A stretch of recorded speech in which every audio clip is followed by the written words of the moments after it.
Korupsi adalah masalah yang tak mengenal batas.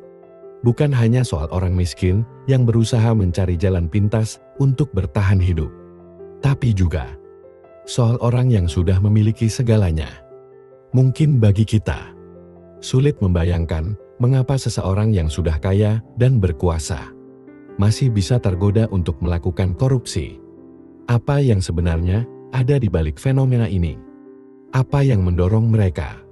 Meskipun mereka sudah memiliki lebih banyak dari apa yang mereka butuhkan.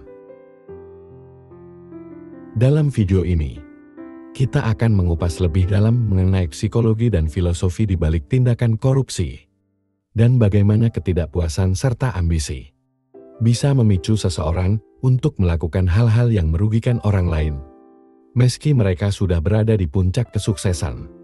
Kita juga akan membahas beberapa kasus korupsi yang sedang viral di Indonesia, dan mencoba mencari tahu mengapa hal ini terus terjadi. Korupsi bukan hanya soal keinginan untuk mendapatkan lebih banyak uang. Ini adalah bentuk ketidakpuasan yang mendalam. Kekosongan emosional yang tidak bisa diisi hanya dengan materi. Banyak orang yang menganggap bahwa jika mereka sudah kaya, masalah mereka akan selesai. Namun kenyataannya, kekayaan seringkali tidak cukup untuk mengisi kekosongan yang ada dalam diri mereka. Kondisi jiwa, di mana seseorang merasa bahwa semakin banyak yang mereka miliki, semakin aman dan bahagia mereka, adalah salah satu faktor utama korupsi. Teori Maslow's Hierarchy of Needs menjelaskan bahwa setelah kebutuhan dasar dan sosial terpenuhi, banyak individu mulai mencari aktualisasi diri atau pengakuan lebih tinggi. Dalam konteks orang kaya, pencapaian materi dan status sosial mungkin tidak cukup, utamanya untuk memenuhi rasa dihargai dan ketenangan batin mereka. Contoh kasus yang bisa kita lihat adalah kasus korupsi iktp.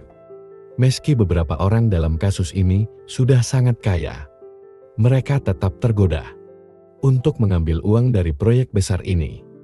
Mereka merasa lebih banyak yang bisa diperoleh, meskipun mereka sudah memiliki kehidupan yang nyaman secara materi. Ketidakpuasan dan kebutuhan akan lebih banyak kekuasaan serta kontrol, terutama dalam politik, menjadi pendorong utama untuk melakukan korupsi. Selain ketidakpuasan, banyak kasus korupsi juga muncul karena ketakutan, terutama ketakutan akan kehilangan kekuasaan, posisi, atau bahkan penghormatan. Ketakutan akan ketidakpastian masa depan seringkali menjadi motivasi yang sangat kuat, meskipun seseorang sudah kaya. Sebagai contoh, kita bisa melihat kasus korupsi Jiwasraya. Dalam kasus ini, beberapa pihak yang terlibat sudah berada di posisi yang sangat baik. Namun mereka merasa ketakutan akan kehilangan posisi tersebut jika tidak terus menambah kekayaan mereka. Ketakutan akan kehilangan kontrol dan tekanan untuk tetap menjadi yang teratas menyebabkan mereka memilih jalan pintas, meskipun melanggar norma. Ketakutan akan kehilangan lebih besar dari apa yang sudah didapatkan adalah salah satu alasan mengapa korupsi begitu sulit untuk diberantas, bahkan di kalangan orang-orang yang sudah memiliki lebih dari cukup. Ketakutan ini memicu mereka untuk mengambil keputusan yang sangat merugikan banyak orang. Korupsi, pada akhirnya, adalah sebuah bentuk kebodohan. Bukan kebodohan intelektual, tetapi kebodohan moral. Orang-orang yang terjerat korupsi seringkali terperangkap dalam ilusi bahwa lebih banyak uang dan kekuasaan akan membuat mereka bahagia. Mereka mungkin merasa bahwa mereka lebih pintar daripada orang lain dan tidak melihat dampak jangka panjang dari tindakan mereka. Kasus korupsi yang melibatkan anggota DPR, misalnya, seringkali mengungkapkan bagaimana para pelaku berpikir mereka berada di atas hukum. Mereka merasa bahwa mereka tidak akan tertangkap, atau bahwa mereka lebih mampu mengelabui sistem. Dalam banyak kasus, Korupsi dilakukan tanpa mempertimbangkan konsekuensinya terhadap rakyat, negara, dan bahkan diri mereka sendiri di masa depan.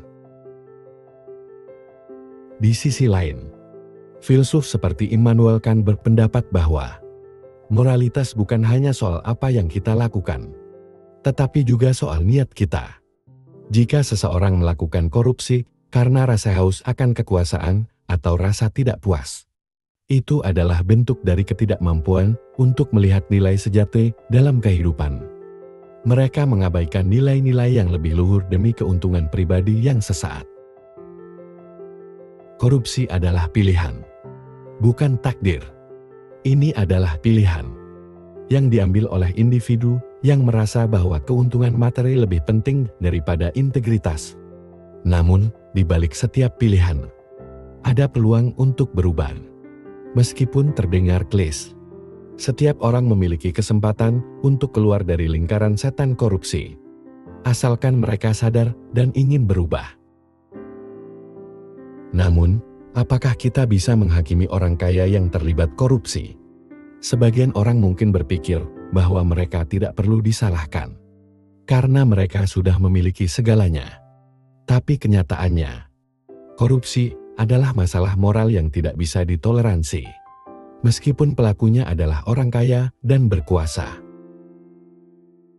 Sebagai contoh, kasus Bank Century menunjukkan bagaimana korupsi melibatkan orang-orang yang seharusnya memiliki tanggung jawab besar. Mereka memilih untuk memanfaatkan kekuasaan mereka demi keuntungan pribadi. Tapi pada akhirnya, tindakan mereka membawa dampak negatif yang luas bagi masyarakat. Korupsi adalah masalah yang sangat kompleks dan berlapis. Itu bukan hanya soal ketidakmampuan mengelola kekayaan, tetapi juga soal ketidakpuasan psikologis, ketakutan akan kehilangan, dan kebodohan moral. Terkadang, meskipun seseorang sudah kaya, mereka tetap tergoda untuk mengambil lebih banyak lagi, karena mereka merasa itu adalah jalan menuju kebahagiaan atau keamanan. Namun, korupsi bukan takdir. Itu adalah pilihan.